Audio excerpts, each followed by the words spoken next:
Ladies and gentlemen, dear friends of the PRI, welcome to this 10-year anniversary event here in London.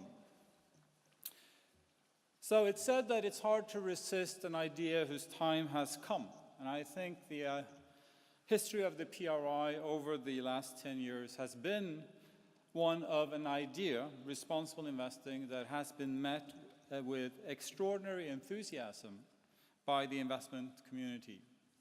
But it's also an idea that's evolving. And as we celebrate the PRI's 10th anniversary here today, it represents an opportunity for us to reflect on how the idea of responsible investing has changed over the last decade, what we have learned, and what's next for the idea and for its continued embrace by the global financial community. And I think it's, in a way, particularly fitting that we're reflecting on these questions here today. Not only have the Methodists who built this hall long advocated and practiced responsible investment, but this building was actually the venue for the first meeting of the General Assembly of the United Nations in 1946, at a time when much of London still remains scarred by the Blitz. And it is, of course, from the UN that the PRI was born. The 20 pension funds, foundations, and other institutions that drafted the original principles in 2006 were convened by the UN Environmental Programme's Finance Initiative.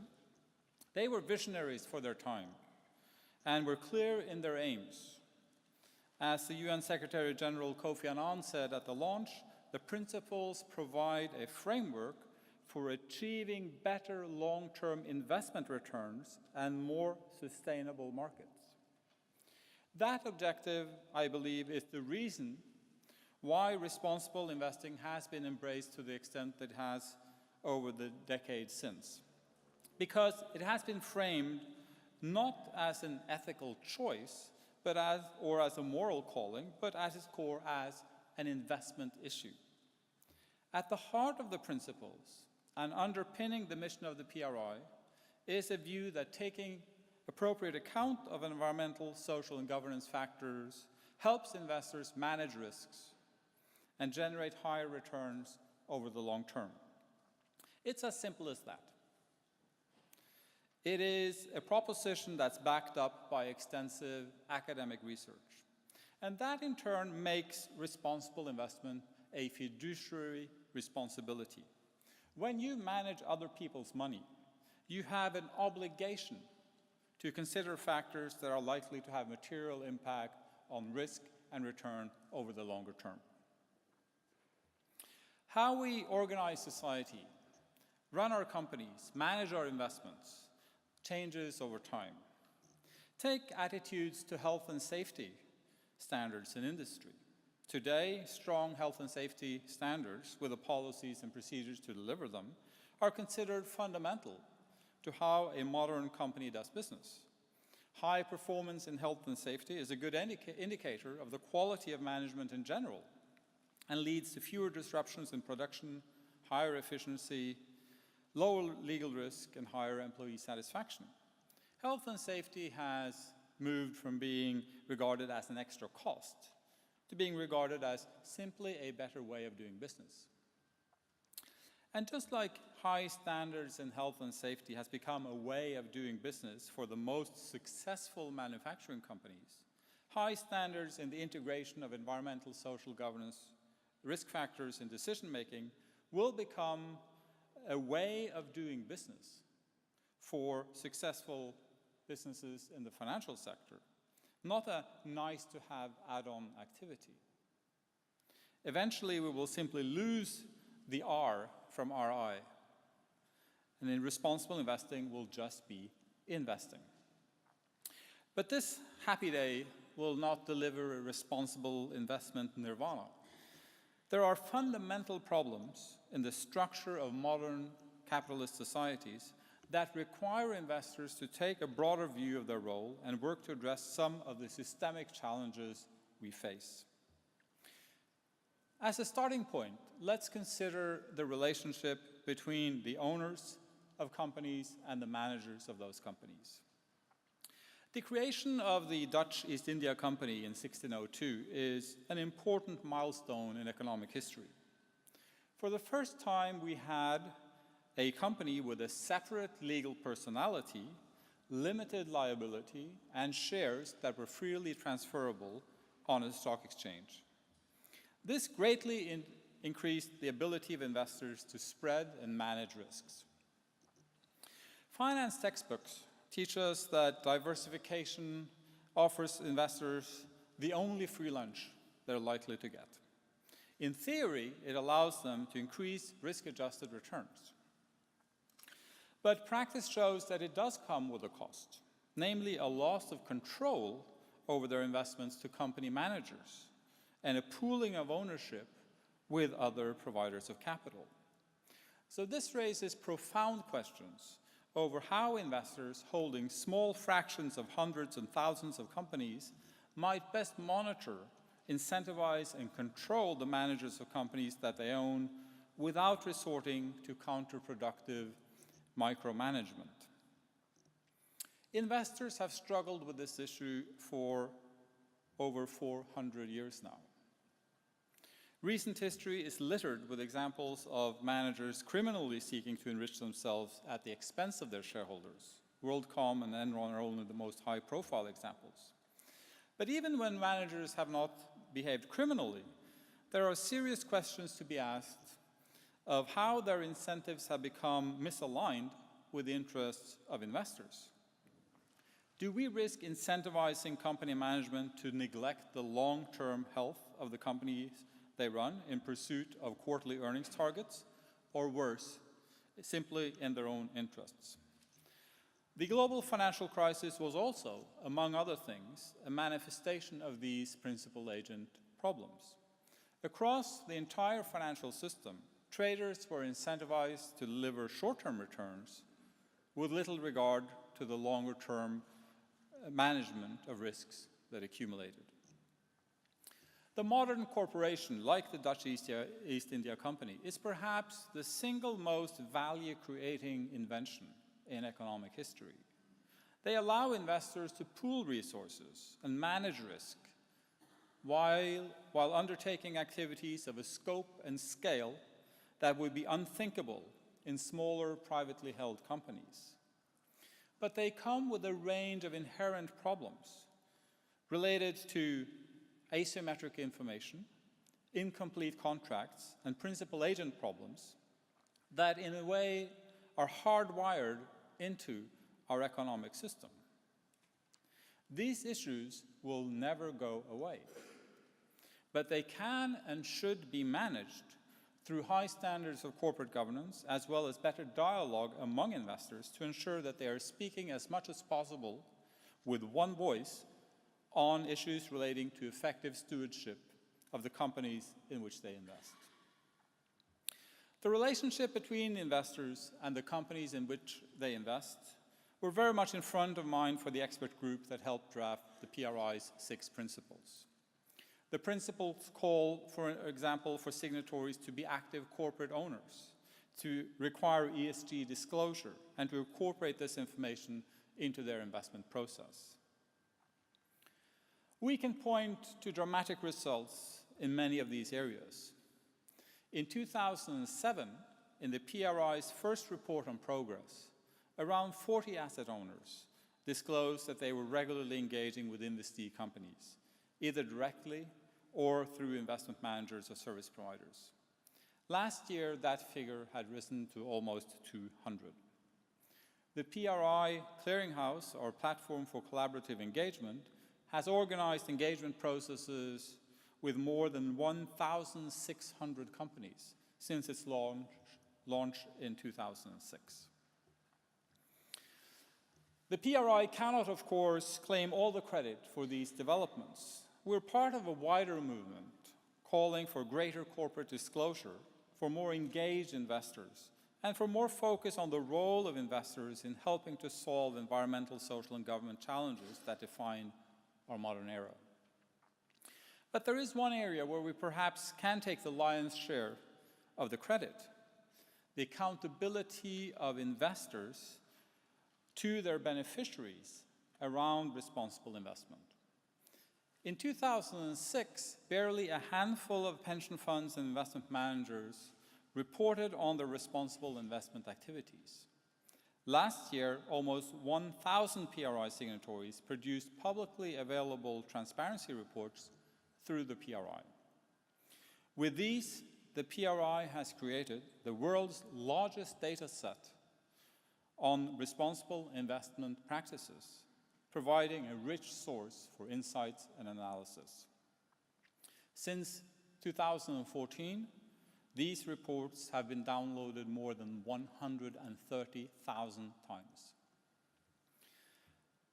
In terms of its organizational objectives, the PRI has by and large been extremely successful over its first 10 years. From those first 20 investors managing $2 trillion, the PRI has grown to more than 1,500 signatories managing over $60 trillion of assets. Of course, the PRI has had its challenges and suffered from its own growing pains, but I believe we have listened to the concerns of our signatories and worked to address these issues as they arose. While we regularly survey our signatory base, this year we also commissioned a more comprehensive assessment of PRI's progress in the implementation of its principles throughout the investment industry. This report was published in April. It recognizes that the PRI has achieved much over the last 10 years. Specifically, it has united a large proportion of the investor world around the goal of incorporating ESG issues into the investment process. It is now recognized as the global voice for responsible investment and a thought leader on ESG integration. And it has become the leading platform for learning, engagement, and sharing of best practices around responsible investment. More than 2/3 of signatories believe that the PRI has a significant impact on their implementation of responsible investment practices. The report also recognizes the challenges facing the PRI, namely the diversity of our signatory base and the different needs that they have, and the mixed progress in terms of actual implementation by PRI signatories.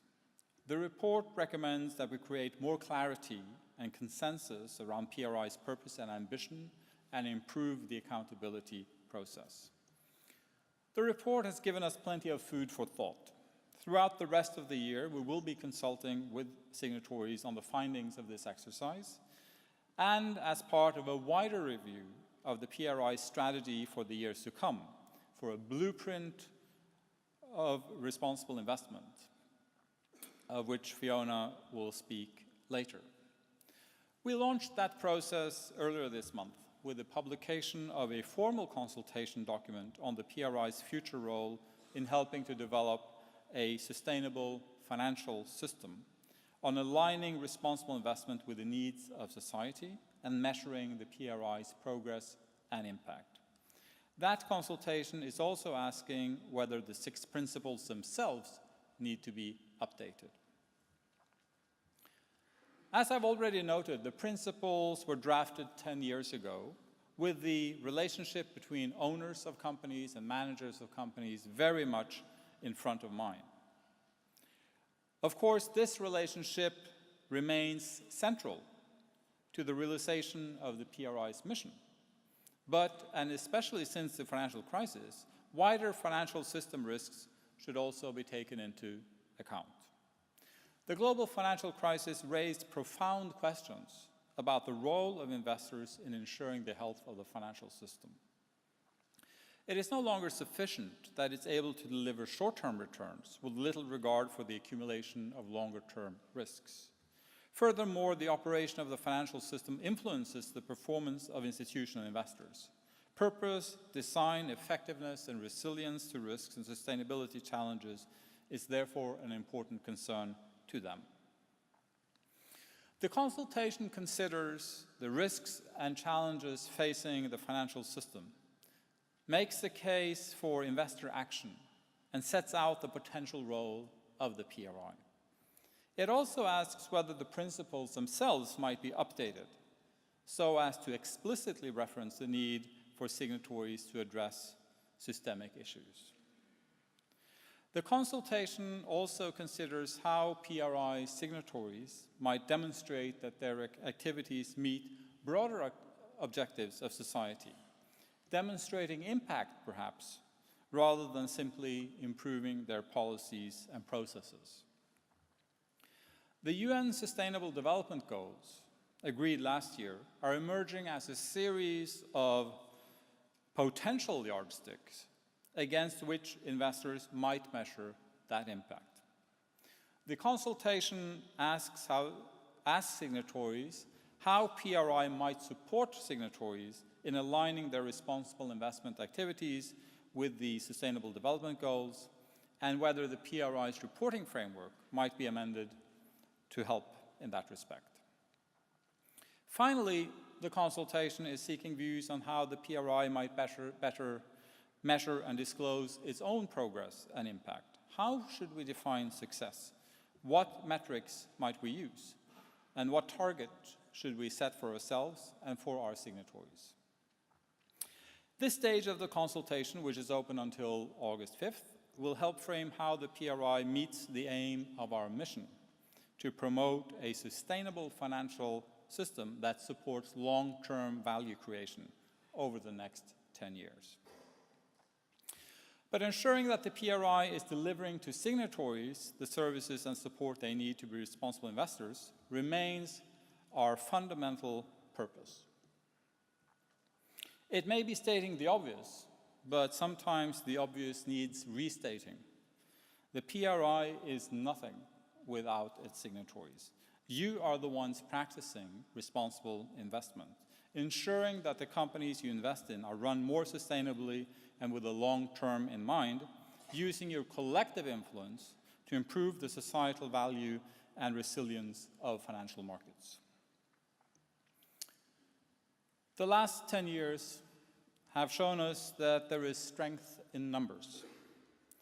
The weight of our signatory base has enabled the PRI to become the global voice for responsible investment. It has provided the resources to create a global platform for learning, collaboration, and engagement. Our signatories also make us uniquely placed to work with others around the world who share a common vision, such as the UK CIF and EuroCIF here, and ICGN at a global level. At this occasion, I'd like to take a moment to thank several signatories, in particular, Amundi, Bloomberg, Clearbridge Investments, and South Pole Group, and without their generous support, our gathering today would not be possible. We've come a long way in the 10 years since the PRI was launched. In another 10 years, I think many of the arguments we are making now about the relevance of ESG issues and responsible investment approaches to good investment practices will have been won. How we get from here to there will involve a lot of hard work and a lot of debate, some of which can start here today.